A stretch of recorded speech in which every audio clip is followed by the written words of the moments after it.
Central jail के jailer Kapil Dev Singh पर कातिलाना हमला करने के जुर्म में यह अदालत कृपाल सिंह को दफा 307 के तहत 7 साल कैद बामुशक्कत की सजा का हुक्म देती है। जीवा, बाहर तुमसे कोई मिलने आया है।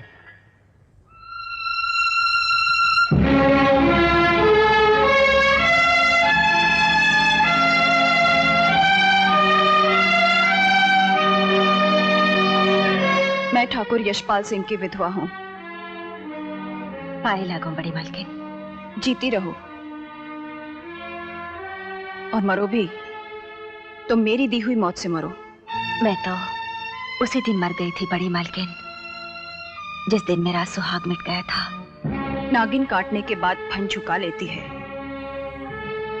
फिर भी उसे छोड़ा नहीं जाता। कृपाल सिंह के बारे में सुनकर तुम बहुत खुश होगी। मैं तुम्हारी उन्हीं खुशियों को डंक मारने आई हूं। याद रख जीवा, कृपाल सिंह के जेल चले जाने से सिर्फ इतना हुआ है कि तेरी मौत का समय कुछ टल गया है। मैं जिस आग से चल रही हूं, तुम्हें भी उसी आग में जलना होगा। मैं कभी नहीं चल सकती। ऐसी क्या चीज है तू? एक विधवा स्त्री उस मोमबत्ती की तरह होती है जिसमें धागा नहीं होता, और ऐसी मोमबत्ती आग से पिघल तो सकती है लेकिन जल नहीं सकती। क्या अपने बेटे को जलता हुआ देखकर भी नहीं जलोगी? लेकिन इसमें मेरे बेटे का क्या कसूर है? और मेरी कोख का क्या कसूर था जो वो बांझ रह गई? कुछ कसूर आपकी कोख का भी है बड़ी मालकिन। मैं तो सिर्फ एक रात के लिए अपने पति के साथ रही, लेकिन आप तो 5-6 साल अपने पति के साथ रही। फिर भी आप जिया! मेरी आपसे एक विनती है बड़ी मालकिन, जिंदगी में कभी एक मां से टकराने की कोशिश मत कीजिए, वरना वो आप पर भारी पड़ जाएगी और आप हार जाएंगी। जीवा, तेजेश्वरी ने आज तक हारना नहीं सीखा। तुम जानती नहीं, मेरी हैसियत, मेरी औकात, मेरी शक्ति के सामने तुम जैसी मामूली माओ की कोई हस्ती नहीं। और आप ये नहीं जानती, रेगिस्तान चाहे कितना ही बड़ा हो, उससे ज्यादा वजन उस मुट्ठी भर मिट्टी का होता है जिसने किसी पौधे को जन्म दिया हो। जीवा, अगर तूने बच्चे को जन्म दिया है तो मैं मौत को जन्म दूंगी। सुन ले, तेरे बच्चे की मौत तुझसे पहले होगी, तुझसे पहले। ऐसा कभी नहीं हो सकता। फानूस बनकर जिसकी हिफाजत हवा करे, वो शमा क्या बुझेगी जिसे रोशन खुदा करे। शेर और हकीकत दोनों में बहुत फर्क होता है जेलर। ये हकीकत भी है, हवाएं चिरागों को बुझा देती हैं और कभी चिरागों को जलाने में मदद भी करती हैं। ये नजारा देखेंगे आप तो मेरे जेल के अंदर आइए और देखिए, वो सारी कैदी औरतें जो दूसरों की जिंदगी बुझा कर आई हैं, वो किस तरह मुन्ना की जिंदगी को अपने प्यार से सींच रही है। हटना!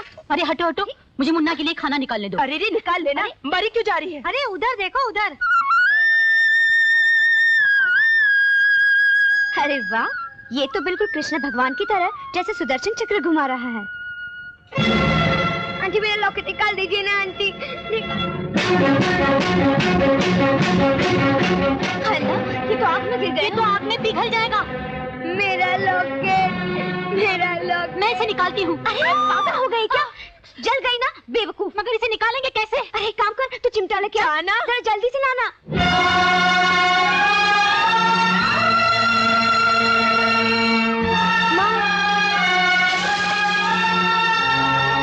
जब बिल्कुल ठंडा हो जाए उसके बाद पहन लेना। मुन्ना ने तेरे माँ कह दिया, पता नहीं ये इसे बेटा कब कहेगी।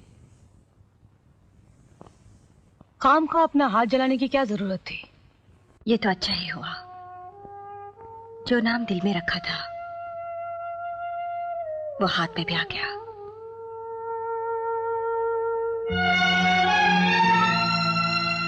देख लिया ना तुम लोगों ने, पालने वाले माओ में और जन्म देने वाली मां में क्या फर्क होता है।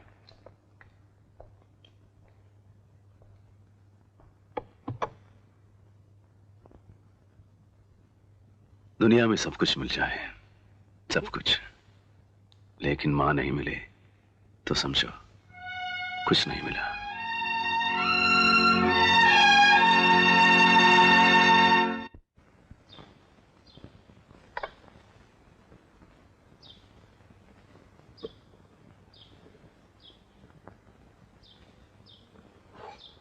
माँ, माँ, तुम खाना मिट्टी पर रखकर खाती हो ना? मेरा हाथ भी तो मिट्टी का है, इस पे रखकर खाओ ना।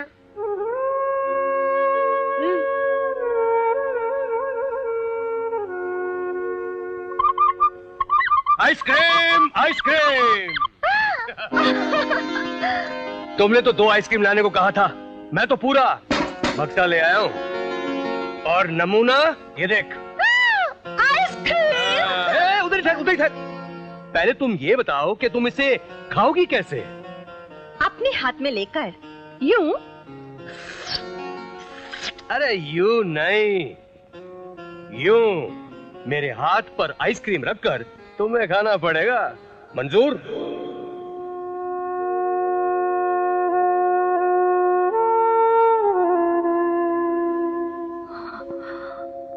अरे सोच क्या रही है? माल भी तुम्हारा है, प्लेट भी तुम्हारी है। आजा, आजा। अरे आ भी जाना। माँ,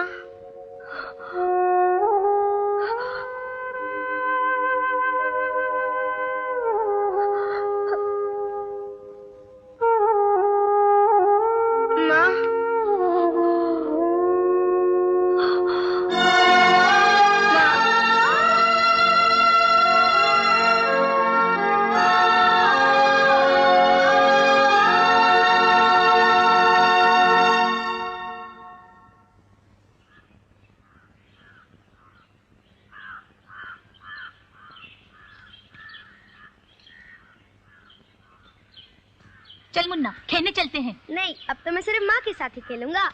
माँ। अब तो मुन्ना अपनी माँ को छोड़ता ही नहीं। पहले तो वो तुम ही लोगों के पास रहता था, अब क्या हुआ उसे? अब क्या होगा उसे? अब भैंस गई पानी मुझे मत लगा रंग। नहीं नहीं नहीं, छोड़ दे। नहीं लगवाएगी। लगाओ लगाओ। जाना, जाकर तू भी होली खेलना। नहीं, मैं तो सिर्फ जेलर साहब के साथ ही होली खेलूंगी। अरे जा, वो नहीं होली खेलने वाले। आज तक उनको जेल में किसी ने होली खेलते नहीं देखा। ऐसा? अंकल। बेटा क्या बात है? अंकल, आपने कहा था ना माँ से कहने के लिए मेरा हाथ भी मिट्टी का है। आपने कहा था ना? हाँ। आपने जो कहा वो मैंने कह दिया। अब मैं जो कहूँगा वो आपको मानना ही पड़ेगा। सब मानूंगा, मगर होली नहीं खेलूंगा। ठीक है, रंग ले लीजिए। ये लाल, ये पीला और ये हरा। ऐसे नहीं बेटे, ऐसे।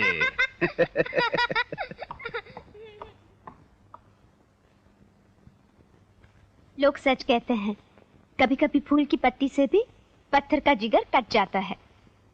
इसी रंग से आपने होली खेली और इसी रंग से मैं भी होली खेलूंगी।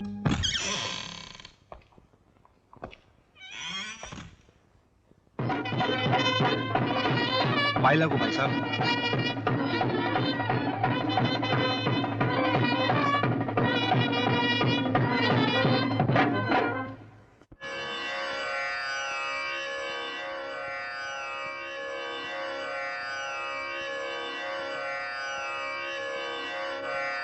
जब आप जेल गए थे, मैं खुश भी थी कि जेल में रहकर आप पर पड़ा हुआ शराफत का बचा कुचा मैल भी धुल जाएगा।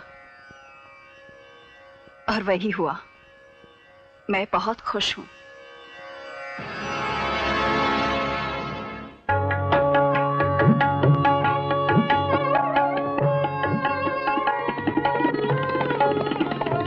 जय हो प्रभु, जय हो।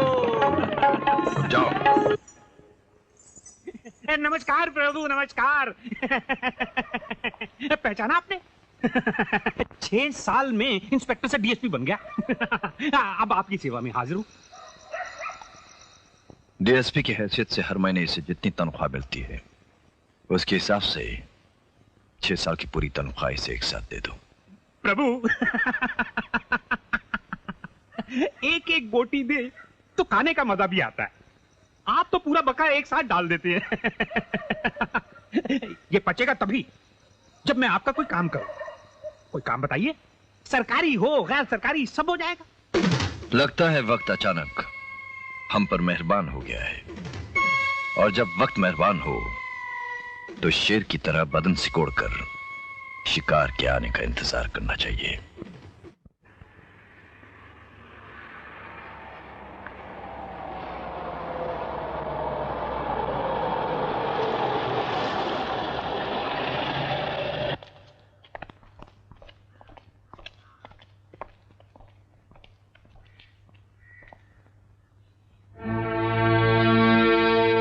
तुम लोग मुझे पहचानते हो कि नहीं? 3 दिन पहले मैं जेल मंत्री बना हूं। मेरा नाम छत्तर सिंह है। मुझे मालूम है सर। और सबसे पहले आपकी जेल देखने चले आए। No doubt. आइए सर।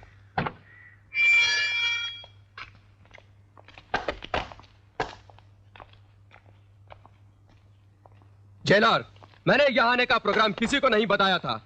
सोचा था शेर के माफिक चुपचाप चला आऊंगा और शिकार को सोया हुआ पकड़ूंगा, मगर तू तो बड़ा छटा हुआ निकला। मेरे स्वागत में जेल को इतना सजा दिया।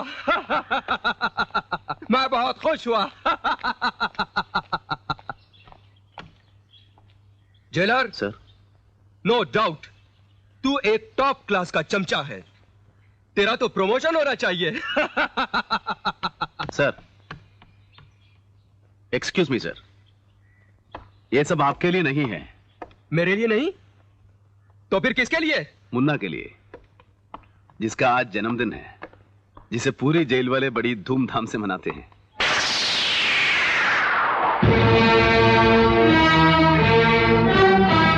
कौन है ये मुन्ना? जीवा का बेटा। कौन है ये जीवा? कहां की रहने वाली है? उसकी पूरी डिटेल्स मुझे चाहिए। उसके बारे में जो कुछ सरकारी फाइल से मैंने पढ़ा और जो कुछ लोगों से जाना, उसके मुताबिक वो 7 साल पहले एक गांव की भोली भाली मासूम सी लड़की थी जो अपने साजन के इंतजार में बुलबुल की तरह दिन रात चहकती रहती थी। हरियाली के फूल तो बहुत देखे थे, रेगिस्तान के फूल को आज पहली बार देख रहा हूं। कसम से बहुत खूबसूरत। हाँ हाँ, मुझे मालूम है। गांव में सभी यही कहते हैं। सब में और मुझ में बहुत फर्क है। मेरी आदत है कि जो चीज मेरी नजरों में बस जाती है मैं उसे जबरदस्ती अपना बना लेता हूं। अच्छा। लगता है आप भटक कर यहाँ आ गए हैं। घर जाइए, आपकी बीवी आपका इंतजार कर रही होंगी। सुना है वो बहुत खूबसूरत हैं। घर का दूध चाहे जितना शुद्ध हो, बाजार की चाय पीने का कुछ मजा ही और होता है। जाइए राजा साहब, घर जाइए, वरना ये रेगिस्तान की रेत आपकी आंखों में छुप जाएगी। ऐसा कुछ नहीं होगा मेरे साथ। अब तुम्हें मुझसे कोई भी नहीं बचा सकता। तुम्हारा वो साजन भी नहीं जिसके लिए तुम गा रही थी।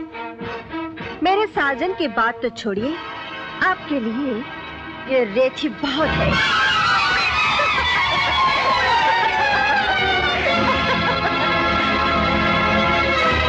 मैंने कहा था ना, रेत आंखों में चुप जाएगी। हाँ।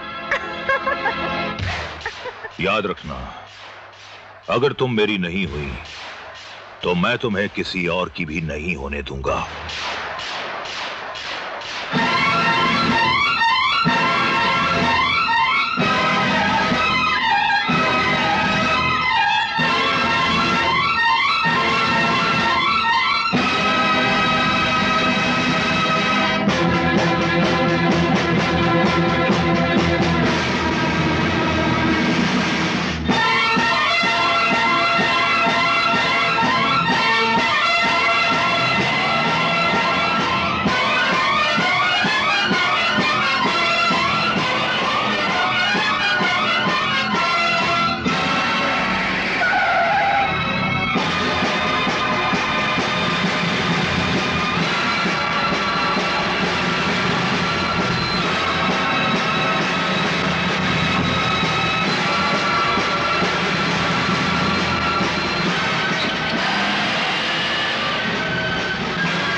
समझ गए थे कि कोई साला जीवा दीदी का छेड़ रहा है।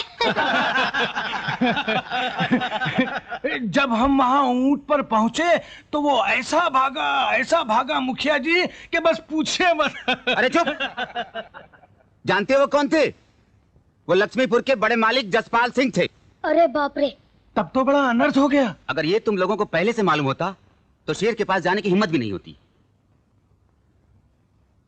इस गांव को बचाने का एक ही रास्ता है कि जीवा की शादी जल्द से जल्द कराकर उसे इस गांव से विदा कर दिया जाए। न रहेगा बांस और न बजेगी बांसुरी। लेकिन इतनी जल्दी उसकी शादी हम किससे करा दें? उसी से जो उसे बहुत प्यार करता है, रामपुर का शिवा। जीवा!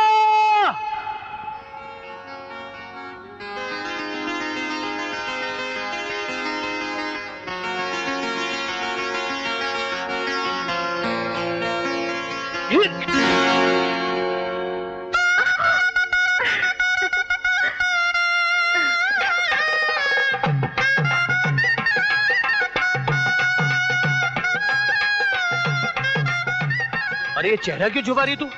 अरे चेहरा दिखा ना। अरे चेहरा देख रहे थे ना मुझे। अरे ये क्या घूंघट कर दिया? इतना भी तरसाना अच्छी बात नहीं है ना। दिखा ना। मैं क्या देख लिया, चेहरा देख लिया। बताऊं बिच्छू कहाँ है? ये क्या है? ये मैं तुम्हारे लिए तोहफा लाई हूँ, चांदी की अंगूठी। शर्म नहीं आती? आज हमारी सुहाग रात है और चांदी की अंगूठी ले, कम से कम सोने की तो अंगूठी ले आती। अब आ रहा मैं तुझे दिखा तो मैं क्या लेके आया? क्या? कुछ चूड़ियां। शर्म नहीं आती? आज सुहाग रात है, देने के लिए कुछ चूड़ियां ही लेकर आए। अरे आज तो सही, बाहर मैं दिखाता हूँ तुझे क्या लाया हूँ। क्या? अरे आज तो सही ना। और ये देख, ये सब मैंने 2.5 बीघा जमीन बेचकर खरीदा है और अपने हाथों से बनाया है तेरे लिए। अब बोल, कैसा लगा तुझे मेरा तोहफा? जीवा, कैसा लगा हमारा तोहफा? अरे हंस क्या रही है? बोलना, कैसा लगा ये तोहफा? अरे बोलना। ये क्या हो गया तुझे? अरे ये क्या किया तुमने? मैंने तुम्हारे चेहरे पे चूड़ी बना दी। अच्छा, अब तू देख मैं क्या करता हूँ। अरे ऐसे कैसे जाने दूंगा? अरे रुक तो।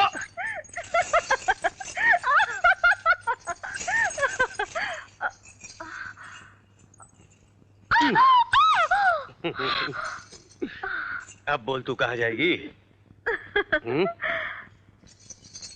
बोलूं क्या? मैं तो खुद ही तुम्हें यहाँ लाना चाहती थी। अच्छा, तो ये बात है।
मार दो हरामजादे को।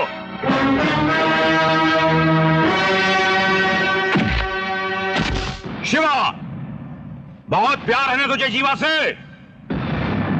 मैं जीवा की जिंदगी में एक रंग भी रहने नहीं दूंगा।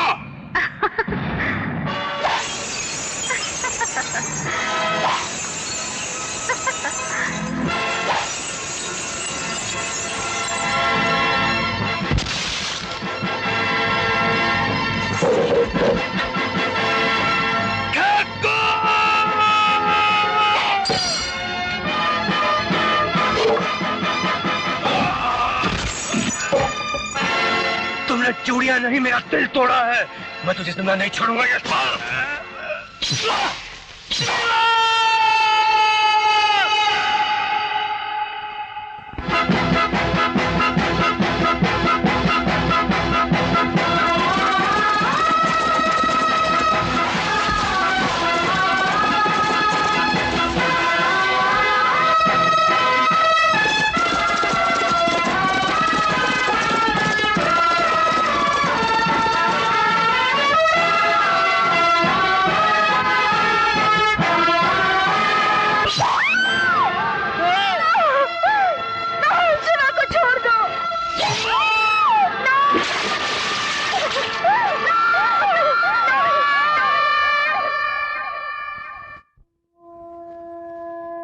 और इस तरह जीवा की जिंदगी बर्बाद होकर रह गई।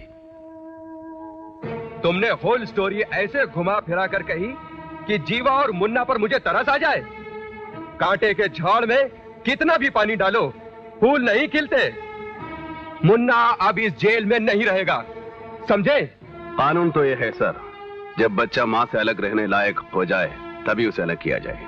आजकल तो बच्चा पैदा होते ही मां से दूर रहने लायक हो जाता है, समझे? उस बच्चे को जेल से बाहर निकालो। सर ये भी तो सोचिए, उसके माँ बाप के खानदान में कोई नहीं है। सर मुन्ना को यहाँ से मत निकालिए सर, हम लोग उसे बहुत प्यार करते हैं सर, उस पर रहम कीजिए सर। हाँ, कान खोलकर सुन लो तुम लोग। कानून जब तक निष्पक्ष और थोड़ा सख्त नहीं बनेगा तब तक सही इंसाफ नहीं हो सकता। ये बात गलत है। अगर कोई ये चाहे कि माँ की छाती से गर्म दूध निकले तो इसके लिए जरूरी नहीं कि माँ की छाती जला दी जाए। देखो देखो, मैं तुम्हारा भाषण सुनने यहाँ नहीं आया। तुम मुन्ना को बाहर निकालो अभी इसी वक्त मेरे सामने। ये मेरा ऑर्डर है।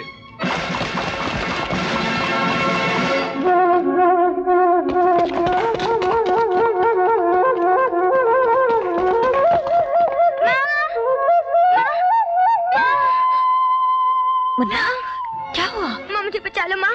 माँ वो लोग मुझे ले जाएंगे। माँ मुझे कहीं छुपा लो माँ। माँ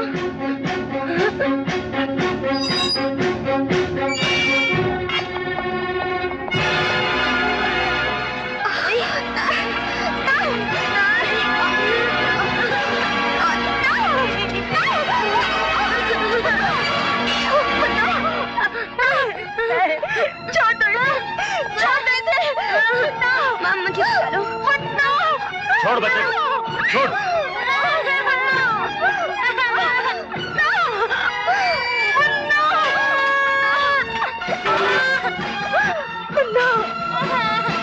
चुप कर।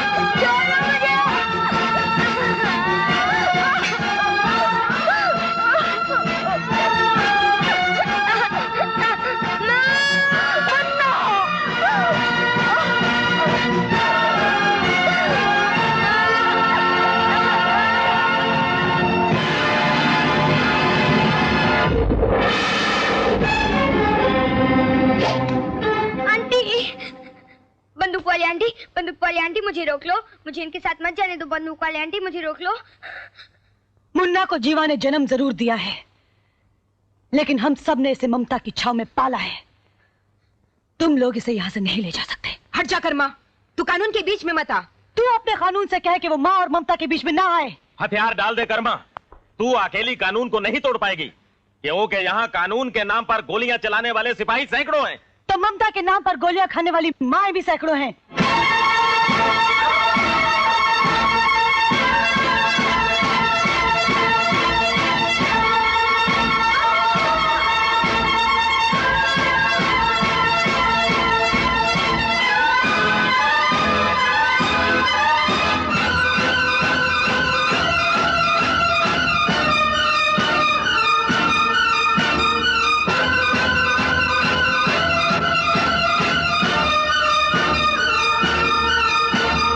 खबरदार कोई आगे बढ़ा तो गोली चला दूंगा। गोली चलाने की बात करता है? अरे दम है तो चला चला, माँ के सीने पे गोली चला ना। ये क्या कर रही है? अरे चल तो वो है वो। कानून की खाट में घुसकर क्यों खून चूसता है? नीचे आ कमीना, नीचे आ। अरे बाहर निकल। अरे उधर क्या बीबी का धावा है क्या जो मुंह छिपा रहा है? मुर्दे की औलाद नीचे आ। कुंजर की औलाद रुक जाओ। जेलर, तुम बीच में मत आओ। हम मुन्ना को हरगिज नहीं ले जाने देंगे। तुम लोग अगर इनको रोक भी लोगी तो बाद में और सिपाही आ जाएंगे, उनको भी रोक लोगी तो और आ जाएंगे। कभी न कभी मुन्ना को यहां से जाने तो देना ही पड़ेगा। जेलर साहब, मुन्ना जाएगा, लेकिन हमारी लाशों के गिरने के बाद। जिसकी एक मां मर जाती है तो वो जी नहीं पाता। अगर इसकी सैकड़ों माएं मारी गई तो सोचो क्या ये जी पाएगा? प्लीज तुम लोग कोई ऐसी हरकत मत करो जिससे बाद में मैं जीवा और मुन्ना की कोई मदद न कर सकूं।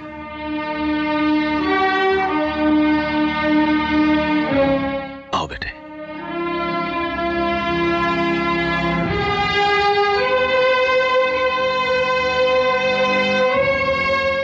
इस वक्त इसे अपनी मांओं की जिद नहीं, कुर्बानी चाहिए।